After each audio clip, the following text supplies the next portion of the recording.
میں نے اپنے والد ماجد قدس اللہ تعالیٰ سے سنا کہ حضرت والا کے استاد تھے حضرت مولانا سید اصغر حسین صاحب رحمۃ اللہ علیہ، جو حضرت میاں صاحب کے نام سے مشہور۔ حضرت والد صاحب رحمۃ اللہ علیہ کے استاد بھی تھے اور بڑے صاحب کشف و کرامات بزرگ تھے، اور لیکن حضرت والد صاحب رحمۃ اللہ علیہ سے بے تکلف بھی بہت تھے۔ تو حضرت والد صاحب رحمۃ اللہ علیہ فرماتے ہیں کہ ایک مرتبہ مجھے پتہ چلا کہ حضرت کو بیمار ہے، شدید بخار میں ہے، تو میں عیادت کے لیے حاضر ہوا ان کی خدمت میں۔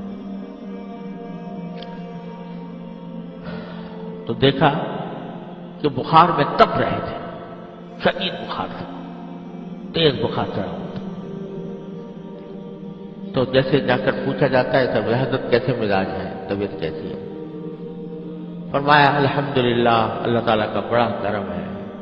الحمدللہ میری آنکھیں ٹھیک کام کر رہی ہیں، میرے کان ٹھیک کام کر رہے ہیں، میری زبان ٹھیک کام کر رہی ہے، اللہ تعالیٰ کا شکر ہے مجھے فلاں بیماری نہیں ہے۔ تو جتنی بیماریاں نہیں تھیں ان کا ذکر کیا کہ الحمدللہ اللہ نے مجھے ان سے محفوظ رکھا ہوا ہے، ہاں بھائی تھوڑا سا بخار ہے، دعا کرو اللہ تعالیٰ یہ مجھے دور فرما دے۔ تو وہ جو بخار کی تکلیف تھی اس کو آخر میں ذکر کیا، اور جتنی تکلیفیں نہیں تھیں اور جو راحتیں میسر تھیں ان کا پہلے ذکر۔ تو جب اللہ کا بندہ کوئی شکر گزار بن جاتا ہے، جب اللہ تبارک و تعالیٰ کی طرف سے شکر گزار بننے کی توفیق ہوتی ہے، تو اس کا دھیان، اس کی توجہ وہ اللہ تبارک و تعالیٰ کی نعمتوں کی طرف زیادہ ہوتی ہے اور تکلیف کی طرف بہت کم ہوتی ہے۔ جو ہوتی بھی ہے تو اس کو بھی مانگ لیتا ہے، یا اللہ آپ کے فیصلے پر میں راضی ہوں، لیکن میں کمزور ہوں، اپنی رحمت سے میری یہ تکلیف بھی دور فرما دیجیے۔ تو شکر گزار بننا، قدم قدم پر آدمی اللہ تبارک و تعالیٰ کا شکر گزار بنے، اور یہ ایسی چیز ہے بھائی، ہمارے حضرت والا میرے حضرت عارفی قدس اللہ تعالیٰ سرم اللہ تعالیٰ کے درجات بلند فرمائے، تقریباً ہر مجلس میں ہم لوگوں کو اس کی طرف متوجہ فرمایا کرتے تھے کہ ذرا تصور کیا کرو اللہ تعالیٰ کی نعمتوں کا، کیسی کیسی نعمتیں اس نے دے رکھی ہیں، ان کا ذکر تصور کر کر کے اللہ تبارک و تعالیٰ کا شکر کثرت سے ادا کیا کرو۔ جب کسی بندے کو اللہ جل جلالہ کے شکر کی توفیق ہو جاتی ہے، شکر گزار بننے کی توفیق ہو جاتی ہے، تو در حقیقت اللہ تعالیٰ کی معرفت کے دروازے اس پر کھل جاتے ہیں۔ یہ معمولی چیز نہیں ہے اللہ تعالیٰ کا شکر ادا کرنا، اللہ تعالیٰ کی معرفت کے دروازے اس سے کھلتے ہیں، اللہ جل جلالہ سے تعلق اس کے ذریعے مضبوط ہوتا ہے، اللہ تبارک و تعالیٰ کے ساتھ رابطہ استوار ہوتا ہے۔ جتنا زیادہ شکر ادا کرو گے اتنا ہی اللہ تعالیٰ کا قرب حاصل ہوگا۔ ارے یہ تو ہے ہی وعدہ اللہ جل جلالہ کا کہ لئن شکرتم لأزیدنکم، شکر کرو گے تو اور دوں گا،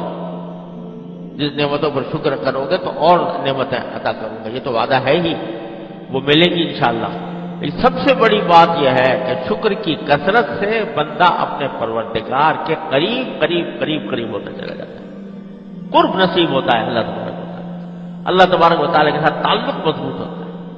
شیطان سے حفاظت ہوتی ہے۔ شیطان جو ہے نا، اس کا سب سے پہلا حربہ جو ہے بندے کو ناشکرا بنانا ہے، سب سے پہلا حربہ۔ اور اسی لیے اس نے جب اس کو نکالا جا رہا تھا جہنم وہاں سے جنت سے، تو اس نے جو دعوے کیے تھے کہ میں ان بندوں کے اوپر دائیں سے آؤں گا اور بائیں سے آؤں گا اور اوپر سے آؤں گا اور نیچے سے آؤں گا، دائیں سے بائیں سے آگے سے پیچھے سے چاروں طرف سے آؤں گا، یہ اس نے دعوے کیے تھے۔ تو کیا کہا تھا؟ وَلَا تَجِدُ أَكْثَرَهُمْ شَاكِرِينَ، میرے اس حملے کا نتیجہ یہ ہوگا کہ اکثر لوگوں کو آپ شکر گزار نہیں پائیں گے۔ تو ہمارے حضرت فرمایا کرتے تھے، اس سے معلوم ہوا کہ شیطان کا حملہ سب سے پہلے یہ ہوتا ہے کہ بندے کو شکر سے آتا ہے، اور شیطان سے حفاظت کا سب سے بڑا راستہ یہ ہے کہ اللہ تعالیٰ کا بندہ شکر گزار بن جائے۔ اس لیے سرکار دو عالم صلی اللہ علیہ وسلم نے یہ دعا تلقین فرمائی کہ میں اے اللہ آپ سے مانگتا ہوں، آپ کی نعمتوں پر شکر مانگتا ہوں، شکر کی توفیق مانگتا ہوں، کیونکہ ہر ایک آدمی کو یہ توفیق نہیں ہوتی۔ اللہ بچائے، اس کی نگاہ ہمیشہ ناگوار چیزوں پر رہتی ہے کہ میرے ساتھ یہ ہو گیا، میرے ساتھ یہ ہو گیا، میرے ساتھ یہ، اسی کا رونا روتا رہتا ہے۔ لیکن جب بندے کو اللہ تعالیٰ شکر کی توفیق عطا فرماتے ہیں تو اس کی نگاہ نعمتوں پر جاتی ہے۔